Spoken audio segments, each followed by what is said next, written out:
ತಿರುಪ್ಪಾವೆನ 4ನೇ ಪದ್ಯ. ಆಳಿಮಳೆ ಕಣ್ಣ ಒன்று ನೀ ಕೈಕರವೇಲ್ ಆಳಿಯಲ್ ಪೊಕ್ಕ ಮುಗಂದ ಕುಡಾಂತೇರಿ ಉಳ್ಮೊದಲನ್ உரம்போ மேய கருத்தும் பாழியொந்தோடை பத்மநாபம் கையில் ஆழிப்புன் மின்ன வலம்பொறி போல் நின்றதின்று தாழாதே சாங்கம் உதைத்த சரமழை போல் வாழ ஒழுங்கினீர் பெய்திடியால் நாங்களும் மார்கழி ನೀರಾಡ ಮುಗುಂದೇಳೋರೆಂಬಾವಾಯಿ. ತಿರುಪ್ಪಾವೆನ 4ನೇ ಪದ್ಯದ ತಾತ್ಪರ್ಯ.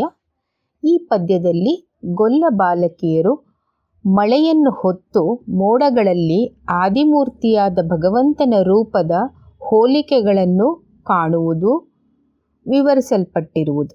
ಭಗವಂತನ ಭಕ್ತಿಯಲ್ಲಿ ತಲ್ಲೀನರಾದ ಈ ಕನ್ಯೆಯರಿಗೆ ಎಲ್ಲೆಡೆಯಲ್ಲೂ ಅವನ ರೂಪ ಸಾದೃಶ್ಯವು ಕಾಣುವುದು ಸಹಜವಷ್ಟೇ.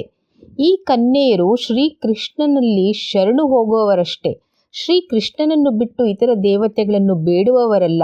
ಹಾಗಿರುವಲ್ಲಿ ವರುಣದೇವರಲ್ಲಿ ಮಳೆಗಾಗಿ ಯಾಚಿಸುವುದು ವಿಹಿತವಲ್ಲವಷ್ಟೇ. ಈ ಪದ್ಯದಲ್ಲಿ ಅವರು ಲೋಕಹಿತಕ್ಕಾಗಿ ತಾವು ಮಾಡುತ್ತಿರುವ ವ್ರತಾಚರಣೆಯಲ್ಲಿ ವರ್ಣದೇವನಿಗೂ ಒಂದು ಭಾಗ ಇರಲಿ.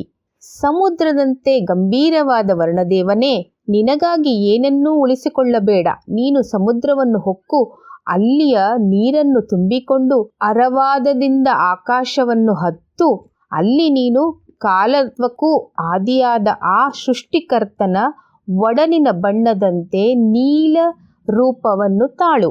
ಅನಂತರ ಶಕ್ತಿಯುತವೂ ಸೌಂದರ್ಯವೂ ಆದ ತೋಳುಗಳನ್ನುಳ್ಳ ಪದ್ಮನಾಭನ ಕೈಯಲ್ಲಿ ಹೊಳೆಯುತ್ತಿರುವ ಸುದರ್ಶನ ಚಕ್ರದಂತೆ ಮಿಂಚಿ ಬಲಮುರಿ ಶಂಖದಂತೆ ಹೊಳೆಯುತ್ತಾ ಗುಡುಗಿನ ಶ್ರಾಂಘ ಧನುಸ್ಸಿನಿಂದ ಎಸೆಯಲ್ಪಟ್ಟ ಬಾಣ ವರ್ಷದಂತೆ ಜಾಗೃತೆಯಾಗಿ ಮಳೆಯನ್ನು ಸುರಿಸು. ಇದರಿಂದ ಭೂಮಿಯಲ್ಲಿ ಜೀವರಾಶಿಗಳು ಬದುಕು ಬಾಳುವು ಮತ್ತು ನಾವುಗಳೂ ಸಹ ವ್ರತಾನುಷ್ಠಾನಕ್ಕಾಗಿ ಸಂತೋಷದಿಂದ ಸ್ನಾನ ಮಾಡುವೆವು.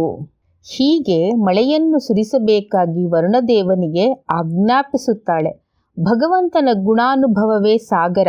ಈ ಭಕ್ತಿ ಸಾಗರದಲ್ಲಿ ಮುಳುಗಿ ಜ್ಞಾನಿಗಳಾದ ಆಚಾರ್ಯರನ್ನು ಮೇಘಗಳಿಗೆ ಹೋಲಿಸುವರು. ಮೇಘವು ನಿರ್ವಂಚನೆಯಿಂದ ಮಳೆಯನ್ನು ಸುರಿಸಿ ಜೀವರಾಶಿಗಳಿಗೆ ಸುಖವನ್ನು ನೀಡುವುದು. ಇದಕ್ಕಾಗಿ ಅದು ನಮ್ಮಿಂದ ಯಾವ ಪ್ರತಿಫಲವನ್ನೂ ಅಪೇಕ್ಷಿಸುವುದಿಲ್ಲ. ಆದ್ದರಿಂದ ಆಚಾರ್ಯರುಗಳು ತಮಗೆ ಯಾರಿಂದಲೂ ಯಾವ ಪ್ರತಿಫಲವನ್ನೂ ಅಪೇಕ್ಷಿಸದೆ ಕೆಲಸ ಮಾಡ್ತಿರ್ತಾರೆ. ನಾವು ಒಳ್ಳೆಯದನ್ನು ಮಾಡಿದ್ರೆ ಒಳ್ಳೆಯದೇ ಆಗುತ್ತೆ ಎಂದು ಭಾವಿಸಿದ ಗೋದಾದೇವಿ, ನಾವು ಒಳ್ಳೆಯ ಸತ್ಕಾರ್ಯಗಳನ್ನು ಮಾಡಿದಾಗ ನಾವು ಯಾರನ್ನು ಬೇಕಾದರೂ ರಿಕ್ವೆಸ್ಟ್ ಮಾಡ್ಕೊಳ್ಬೋದು. ನಮಗೇನು ಬೇಕು, ನಮಗೇನು ಸಹಾಯ ಬೇಕು. ಆವಾಗ ಆ ಸಹಾಯದಿಂದ ನಮ್ಮ ಪ್ರಕೃತಿಯೆಲ್ಲ ಸುಂದರವಾಗಿರುತ್ತೆ.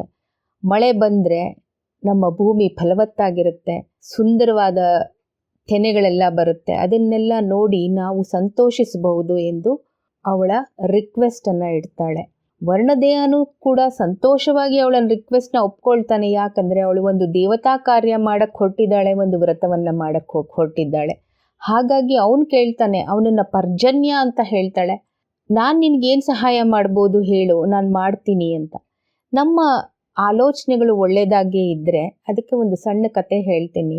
ಒಬ್ಬಳು ದಿನ ಒಂದು ಚಪಾತಿ ಮಾಡಿ ಒಬ್ಬ ಭಿಕ್ಷುಕನಿಗೆ ಹಾಕ್ತಾ ಇರ್ತಾಳಂತೆ. ಆ ಚಪಾತಿನ ತಿಂದ್ಬಿಟ್ಟು ಆ ಭಿಕ್ಷುಕ, ನೀನು ಒಳ್ಳೇದು ಮಾಡಿದ್ರು ನಿನಗೆ, ನೀನು ಕೆಟ್ಟದ್ದು ಮಾಡಿದ್ರು ನಿನಗೆ ಅಂತ ಹೇಳಿಬಿಟ್ಟು ಆ ಚಪಾತಿನ ಸ್ವೀಕರಿಸ್ತಿರ್ತಾನೆ.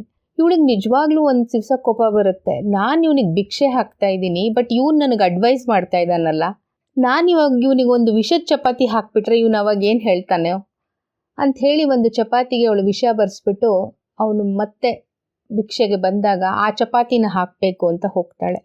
ಆದರೆ ಅವಳು ಸಂಸ್ಕಾರವಂತ ಹೆಣ್ಣು ಮಗಳು. ಆಗ ಬಂದಂಥ ಒಂದು ವಿಚಾರಧಾರೆಯಿಂದ ಅವಳು ಆ ಕೆಲಸ ಮಾಡಿರ್ತಾಳೆ. ಬಟ್ ಅದನ್ನು ಮಾಡೋಕ್ಕೆ ಅವಳ ಮನಸ್ಸು ಒಪ್ಪಲ್ಲ. ಅವಳೇನು ಮಾಡ್ತಾಳೆ, ಒಳ್ಳೆ ಚಪಾತಿನೇ ತೊಗೊಂಡು ಬಂದು ಭಿಕ್ಷುಕನಿಗೆ ಹಾಕ್ತಾಳೆ. ಆಗಲೂ ಭಿಕ್ಷುಕ ಹೇಳ್ತಾನೆ, ನೀನು ಒಳ್ಳೇದು ಮಾಡಿದ್ರು ನಿನಗೆ, ನೀ ಕೆಟ್ಟದ್ದು ಮಾಡಿದ್ರು ನಿನಗೆ ಅಂತ ಹೇಳಿ. ಅವತ್ತಿನ ದಿನ ಏನಾಗುತ್ತೆ, ಅವಳ ಮಗ 3 ಗಂಟೆಗೆ ಬರಬೇಕಾಗಿದ್ದಂಥ ಮಗ ರಾತ್ರಿ 11 ಗಂಟೆ ಆದರೂ ಮನೆ ತಲುಪಲ್ಲ. ಅವಳು ಭಾಳ ಚಿಂತಿತಳಾಗಿ ಯೋಚನೆ ಮಾಡ್ತಾ ಕೂತಿರ್ತಾಳೆ. ಆವಾಗ ಮಗ ಒಂದು 11 ಗಂಟೆಗೆ ಬಂದಾಗ ಅವನ ತಾಯಿ ಹತ್ರ ಹೇಳ್ತಾನೆ, ಅಮ್ಮ ಅಲ್ಲೆಲ್ಲೋ ಟ್ರೈನ್ ಮಧ್ಯದಲ್ಲೇ ನಿಂತು ಹೋಗ್ಬಿಡ್ತು, ನಾನು ತುಂಬ ಸುಸ್ತಾದೆ, ಹೊಟ್ಟೆಗೂ ಏನೂ ಇಲ್ಲ, ಏನು ಮಾಡಬೇಕಂತ ಗೊತ್ತಾಗಲಿಲ್ಲ. ಆವಾಗ ನನಗೆ ಒಬ್ಬರು ಭಿಕ್ಷುಕಂತರ ಇರೋರು ನನಗೊಂದು ಚಪಾತಿ ತಿನ್ನಿಸಿದ್ರಮ್ಮ. ಆವಾಗ ನನಗೆ ಹೋದ ಜೀವ ಬಂದಂಗಾಯಿತು. ಆ ಚಪಾತಿನ ತಿಂದು ನಾನು ಸುಧಾರಿಸ್ಕೊಂಡು ಮನೆಗೆ ಸೇರಿದ್ನಮ್ಮ ಅಂತ ಹೇಳ್ತಾನೆ ಮಗ. ಆವಾಗ ತಾಯಿಗೆ ನಿಜವಾಗ್ಲೂ ಆ ಮಾತಿನ ಅರ್ಥ ಆಗತ್ತೆ. ನಾವು ಒಳ್ಳೇದು ಮಾಡಿದರೂ ನಮಗೆ, ನಾವು ಕೆಟ್ಟದ್ದು ಮಾಡಿದರೂ ನಮಗೆ ವಾಪಸ್ ಬರುತ್ತೆ ಅಂತ. ಆ ಥರ ಒಂದು ಪ್ರಕೃತಿಯನ್ನು ನಾವು ಬೆಳೆಸ್ಕೊಳ್ಬೇಕು ಅಂತ ಗೋದಾದೇವಿ ಹೇಳ್ತಾಳೆ. ಇಲ್ಲಿ ಪ್ರಕೃತಿಯನ್ನು ಭಗವಂತನಿಗೆ ಹೋಲಿಸ್ತಾಳೆ. ಹಾಗೆ ಆ ಭಗವಂತನ ಕೃಪೆ ನಮ್ಮ ಮೇಲಿರಬೇಕು ಅಂತಂದರೆ ಆ ದೇವರು ಮತ್ತು ಆತ್ಮ ಒಂದಾಗಿರಬೇಕು. ಅದನ್ನು ಸಹ ಇಲ್ಲಿ ಹೇಳ್ತಾ ಹೋಗ್ತಾಳೆ. ಹಾಗೆ ಚಿತ್ತಿನಲ್ಲಿ ಭಗವಂತ ಇದ್ದರೆ ನಮಗೆ ಒಳ್ಳೆಯ ಕೆಲಸಗಳನ್ನೇ ಮಾಡಲಿಕ್ಕೆ ಪ್ರೇರೇಪಣೆ ಆಗುತ್ತೆ. ನಾನು ಮೊದಲೇ ಹೇಳಿದಾಗಲೇ ಈ ತಿರುಪ್ಪಾವೈಯಲ್ಲಿ ಸುಮಾರು ಡೈಮೆನ್ಷನ್ಗಳನ್ನು ಓಪನ್ ಅಪ್ ಆಗ್ತಾ ಹೋಗುತ್ತೆ. ಒಂದು ವಿಷಯ ಹೇಳಕ್ಕೆ ಹೋದರೆ ಅದರದ್ದು ಹಿಂದೆ ಹಿಂದೆ ಹಿಂದೆ ಮತ್ತು ಸುಮಾರು ವಿಷಯಗಳು ನಮ್ಮನ್ನು ಅರ್ಥ ಮಾಡ್ಕೊಳ್ಳೋಕ್ಕೆ ಪ್ರೇರೇಪಿಸುತ್ತೆ.